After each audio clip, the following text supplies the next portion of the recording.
आता प्रसारित करीत आहोत महिला सक्षमीकरणावर कार्यक्रम तांबडं फुटलं. हा कार्यक्रम 2003 साली ध्वनिमुद्रित करण्यात आला होता. येथील राजकीय आणि सामाजिक संदर्भ 2003 सालातील आहेत हे श्रोत्यांनी कृपया लक्षात घ्यावं. लेखन आणि संशोधन बळीराम बाळसराफ. सादर करते सुहास विद्वांस. आज प्रसारित करीत आहोत कार्यक्रमाचा भाग 4. गावच्या कारभारात महिलांची संख्या किती? निर्णयाच्या मामल्यात बाईला महत्व किती? विचारा आपल्या मनाला, हो विचारा आपल्या मनाला, विचारा आपल्या मनाला, हो विचारा आपल्या मनाला, विचारा आपल्या मनाला, हो विचारा आपल्या मनाला. सरपंच बाई झाल्या म्हणून अविश्वास ठराव किती? अहो सरपंच बाई झाली म्हणून अविश्वास ठराव किती? 33% आरक्षणामुळे पुरुष सत्ताधाऱ्यांची ओरड किती? विचारा आपल्या मनाला, हो विचारा आपल्या मनाला, विचारा आपल्या मनाला, हो विचारा आपल्या मनाला, विचारा आपल्या मनाला, हो विचारा आपल्या मनाला, विचारा आपल्या मनाला. नमस्कार मंडळी. राजकारण असं म्हटलं की आपल्यापैकी बरेच जण नको रे बाबा तो विषय असं म्हणतील, तर काही जण गावच्या पारावर बसून त्यावर बोलायला सुद्धा लागतील.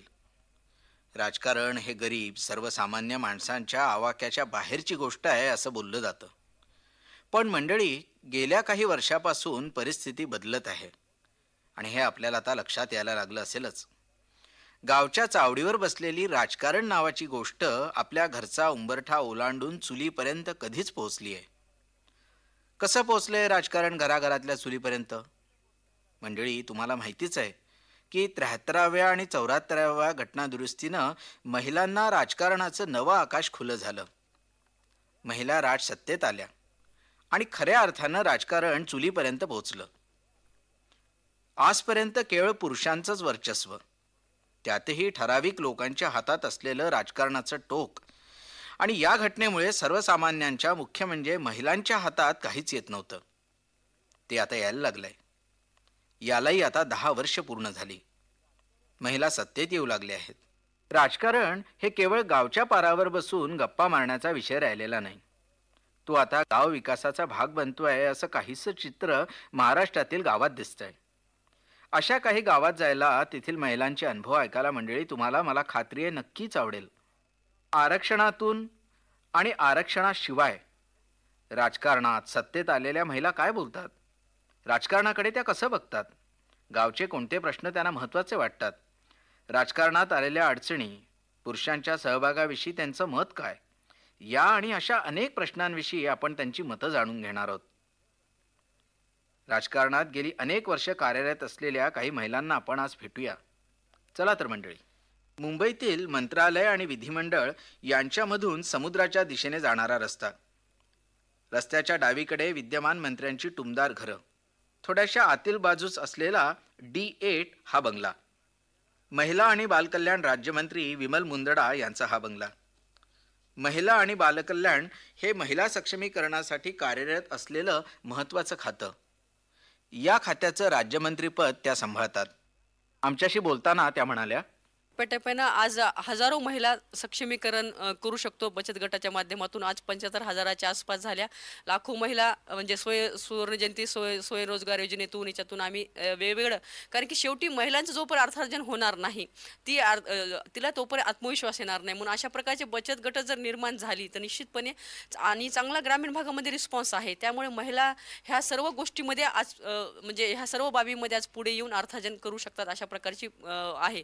एक प्रकारे ही सावकारशाहीलाच एक प्रकारची आव्हान दिल्यासारखं आहे, कारण की तिने स्वतःच सामूहिक एकत्रित येऊनपणे अशा प्रकारच्या निर्माण केलेलं ही व्यवस्था आज आहे. त्याचबरोबर हे स्त्री केंद्रीकरण नियोजन म्हणत होते मी, आणि महिलांना पुढच्या काळामध्ये 5 लाख महिलांना सुद्धा आम्ही सक्षम करणार आहोत, की जे ट्रेनिंग वेगवेगळे प्रोग्राम्समध्ये आम्ही देण्याचं हे आम्ही ठरवलेलं आहे. त्यामध्ये विविध प्रकारचे ट्रेनिंग असणार आहे, की ज्यातून ती स्वतः म्हणजे महिलांना प्रशिक्षण केंद्र, तिला जे काही ती उपलब्ध वस्तू करते किंवा जे काही उत्पादन करते त्याला सुद्धा कुठेतरी मार्केटिंग असलं पाहिजे. अशा दृष्टिकोनातून येणाऱ्या काळामध्ये सुद्धा 5 लाख महिला अशा पद्धतीच्या म्हणजे सक्षम झाल्या पाहिजेत, स्वावलंबी झाल्या पाहिजेत. अशा प्रकारची आमची भूमिका ह्यामध्ये राहणार आहे. त्याचबरोबर दुसरं आहे की अनेक योजनेमध्ये आहे की आज आपल्याकडे कामधेनू योजना आहे.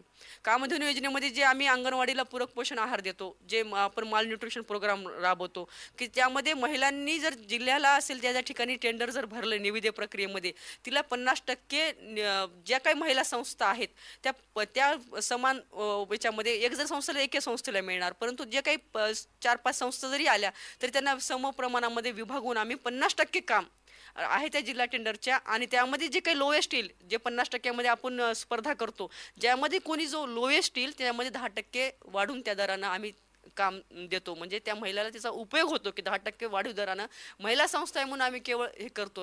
अशा प्रकारचे तिचा त्या अर्थार्जनामध्ये सुद्धा सहभाग मिळाला, महिलांना प्राधान्य मिळालं आणि समप्रमाण विदाऊट निविदा तिला स्पर्धेमध्ये यायचं 50% कामही मिळालं. हे एकीकडे केलं. आणि ज्या क्षेत्रामध्ये औद्योगिक क्षेत्र आहे त्याच्यामध्ये खरं तर महिलांनी पुढे यायला पाहिजे. कामधेनू योजनेचं इम्प्लिमेंटेशन होतं का नाही, ह्या जे काही कोणत्या सहभाग घेणाऱ्या महिला आहेत, जिल्हा परिषदच्या महिला बालकल्याण समिती आहे आमची, ती आम्ही चांगल्या पद्धतीने सक्षमीकरण केलेली आहे. तर त्यांनी जर अशा प्रकारचा पुढाकार जर घेतला की जे छोटे छोटे उद्योग असतील, ज्या महिलांना म्हणजे रोजगार उपलब्ध करून देतील, तर त्याच्यामध्ये सुद्धा आम्ही व्यवस्थापनेमध्ये प्रत्येक महिलेला 20 रुपये व्यवस्थापन खर्च आम्ही कामधेनू योजनेअंतर्गत रजिस्ट्रेशन केल्यानंतर देतो. आणि जो कोणी महिलेला महिन्याला 500-600 रुपयापर्यंत मिळकतीचं तिला रोजगार उपलब्ध करून दिलं पाहिजे, अशा प्रकारच्या संस्था जर पुढे आल्या तर त्या प्रकारचं एक प्रकारची लिंकिंग जे औद्योगिक आणि ह्यांची लिंक असते ती सुद्धा करण्याचं काम आम्ही मावी माने यांच्याकडे सोपवलेलं आहे. राजकारणातील त्यांच्या अनुभवातून कामात आलेला आत्मविश्वास त्यांच्या बोलण्यात तुम्हाला जाणवला असेलच.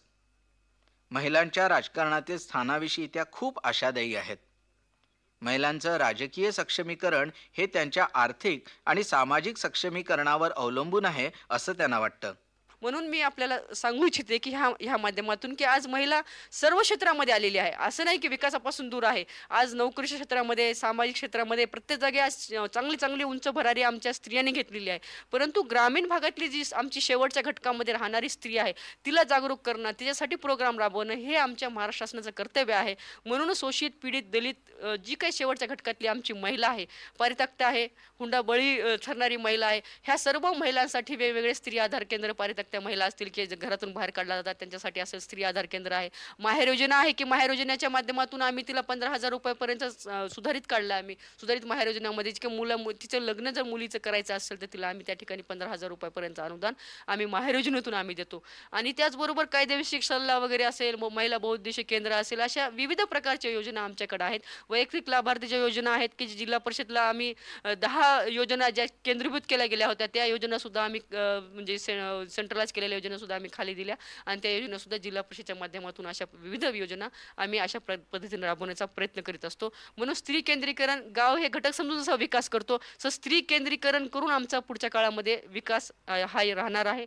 या सर्व प्रयत्नातून महिला सक्षम होत आहेत असं त्यांना वाटतं. पुढील काळात महिलांसाठी हा आशेचा किरण त्यांना जाणवतोय. सांगतो हक्क आम्ही अर्ध्या नभावरती, अर्थात सूर्यचंद्र पाणी तशीच धरती. या काव्यरचनेप्रमाणेच महिलांनी आपले अधिकार जाणून घ्यायला सुरुवात केली आहे.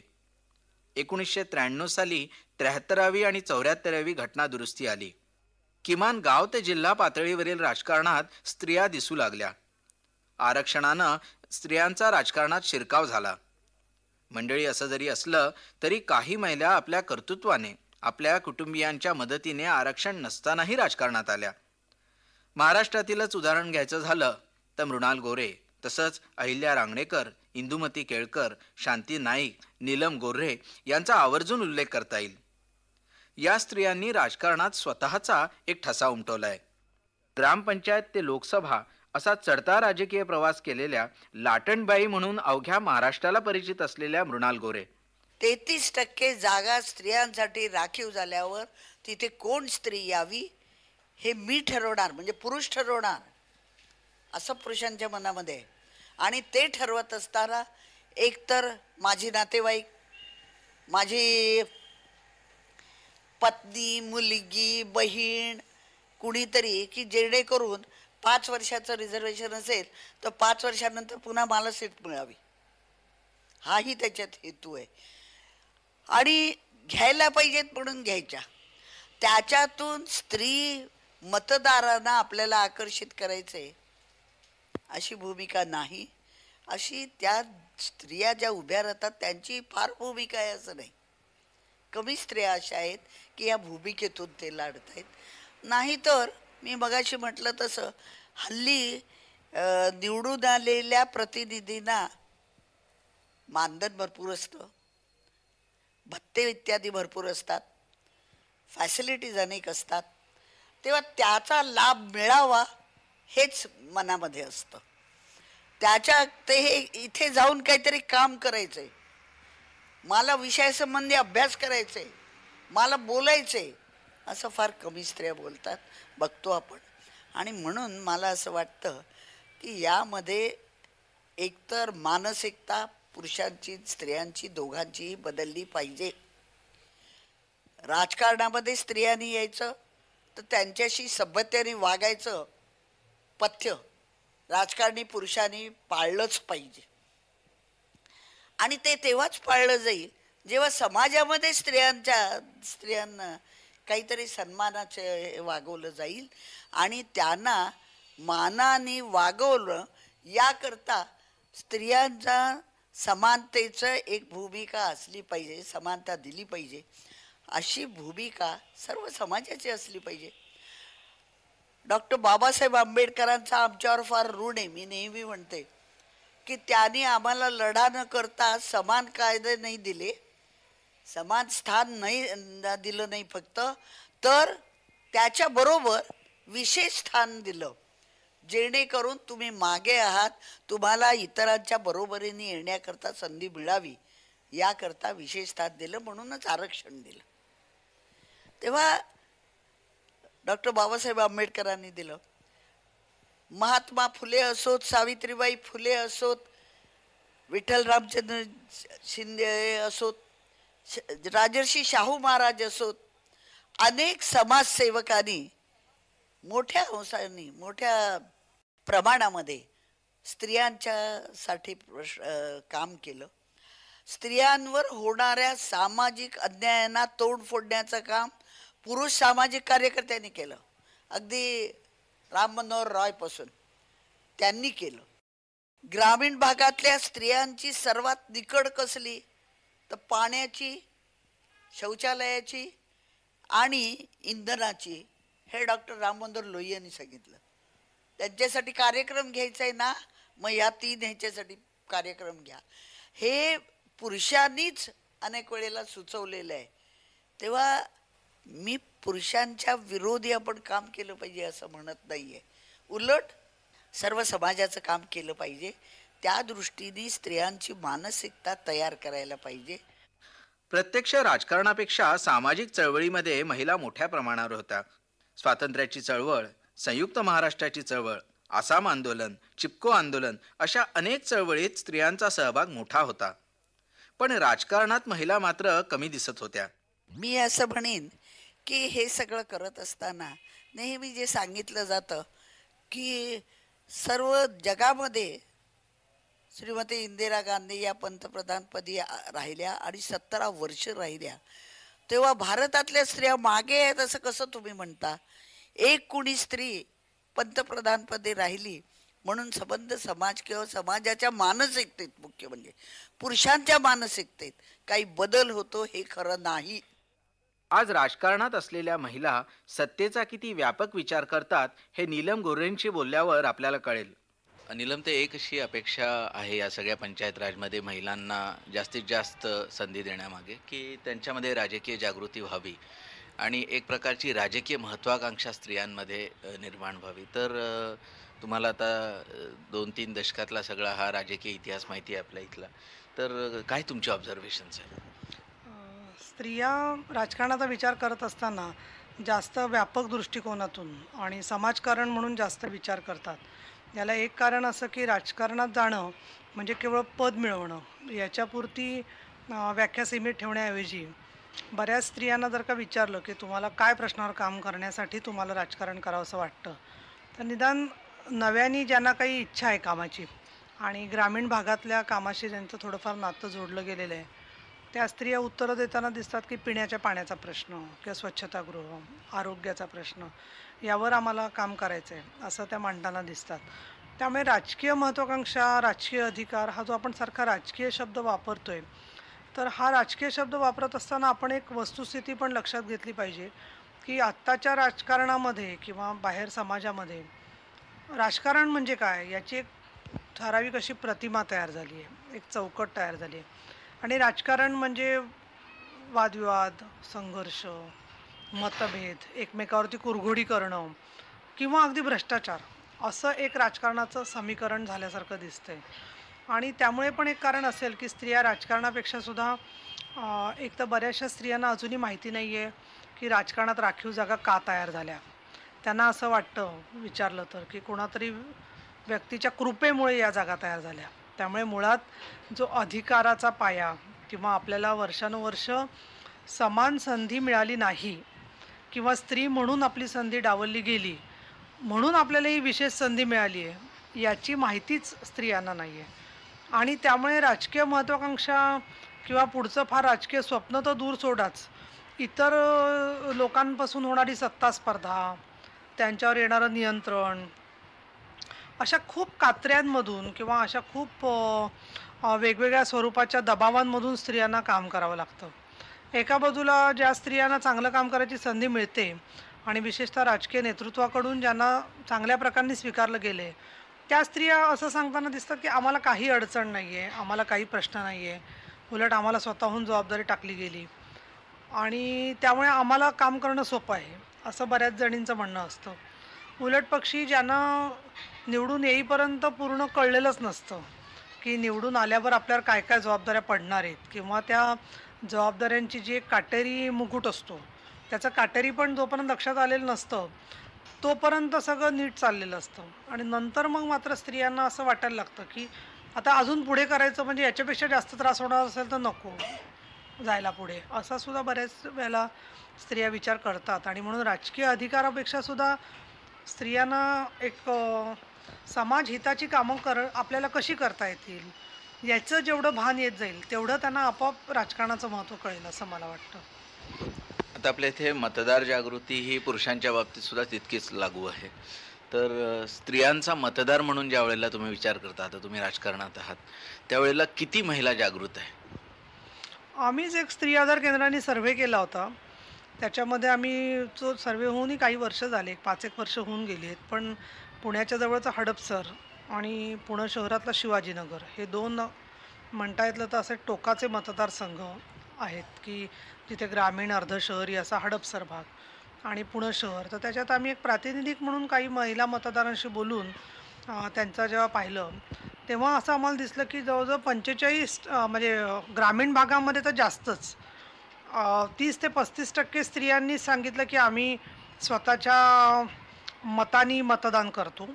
पण दुसरं शहरात आणि खेड्यात, तर शहरातल्या स्त्रियांच्या मनात अधिक उदासीनता दिसली आम्हाला खेड्यातल्या स्त्रियांपेक्षा सुद्धा. आणि महिला मतदारांचा विचार होत असताना बऱ्याच वेळा त्यांचे जे नागरी सुविधांचे प्रश्न आहेत त्याला प्राधान्य दिलं जातं. राजकारणातलं महिलेला काय कळतं? महिलांनी आपलं चूल आणि मूल पाहावं असंच सगळीकडे बोललं जातं. आपणही कधीतरी असं ऐकलं असेलच. पण मंडळी, खरंच असं आहे का?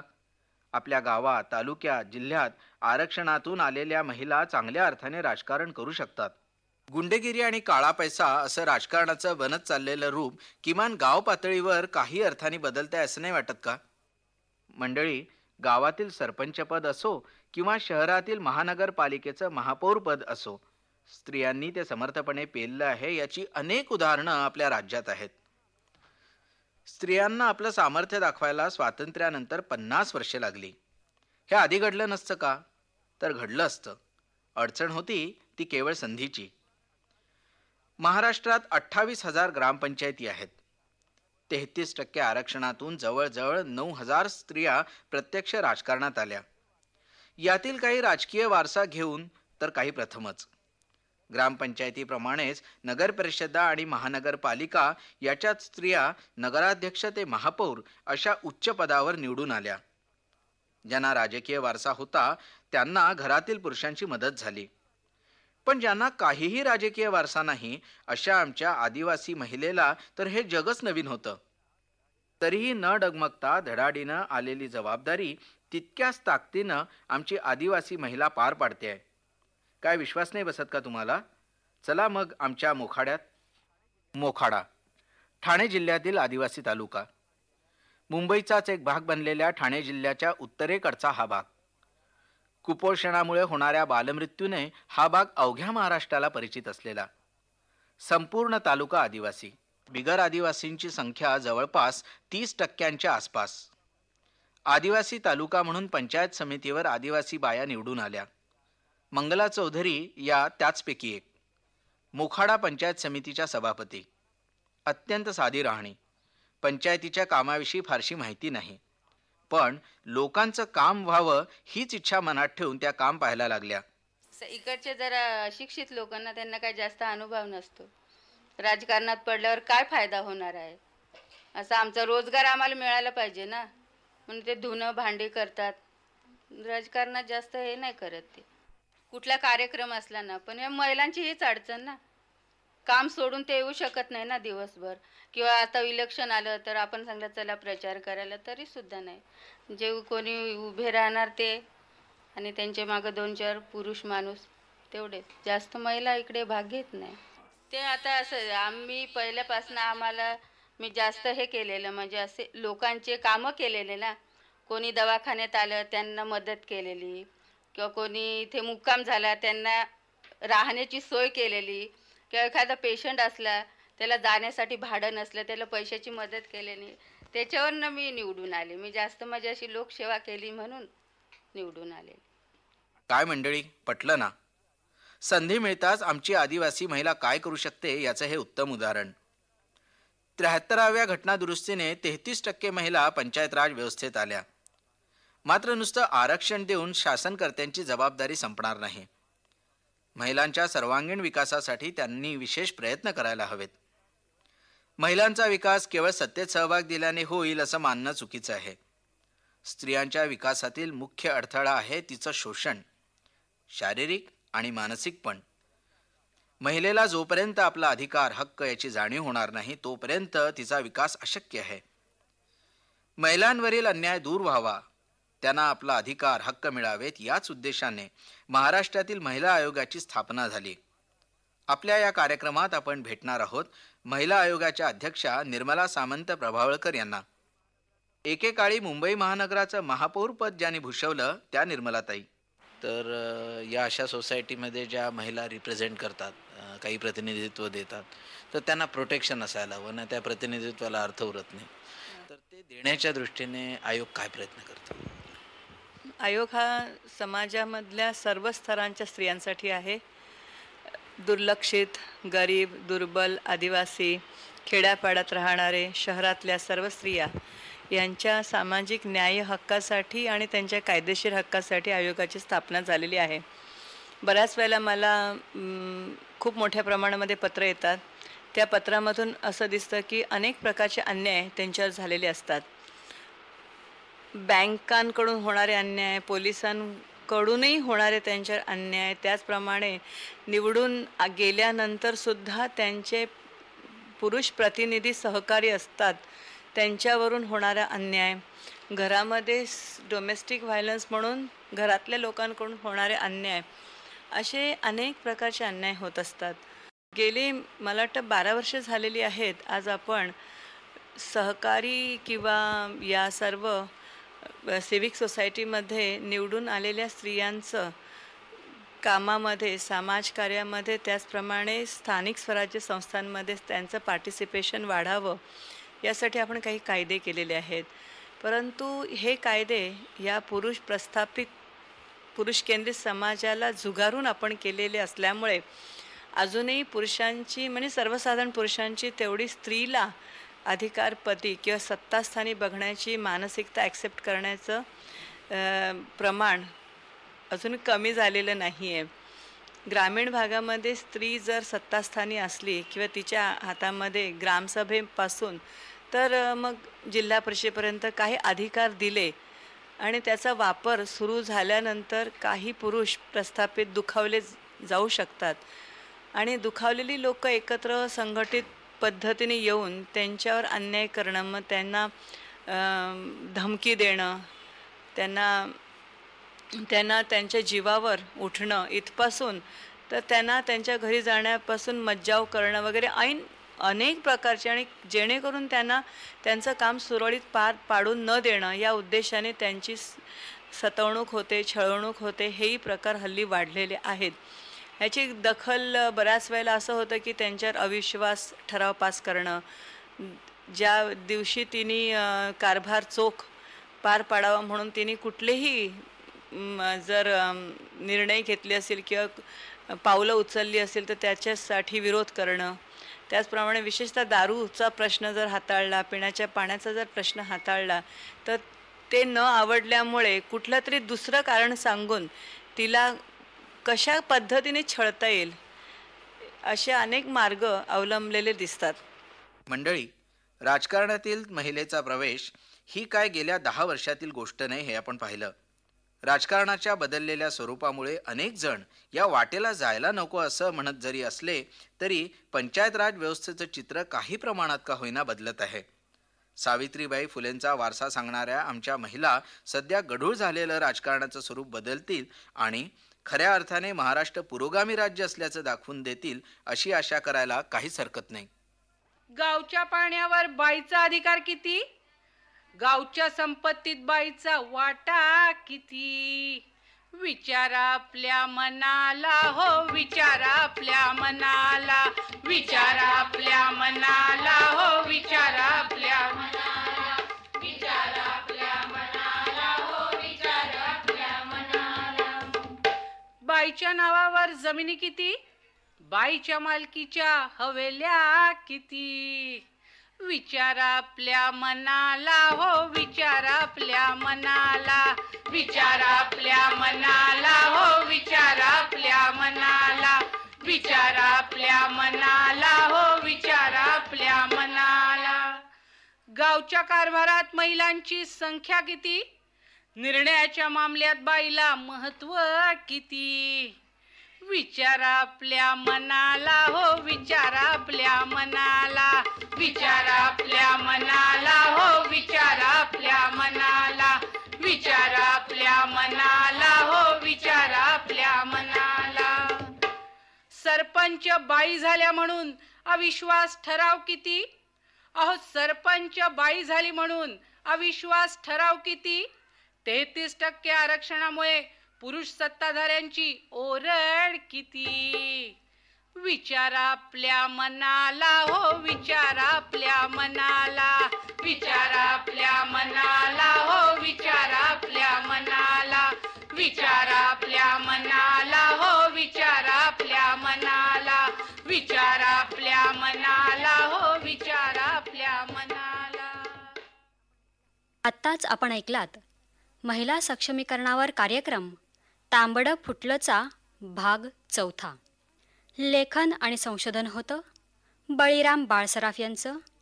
ध्वनिमुद्रण पी. शाजू आणि सादर करते सुहास विद्वांस.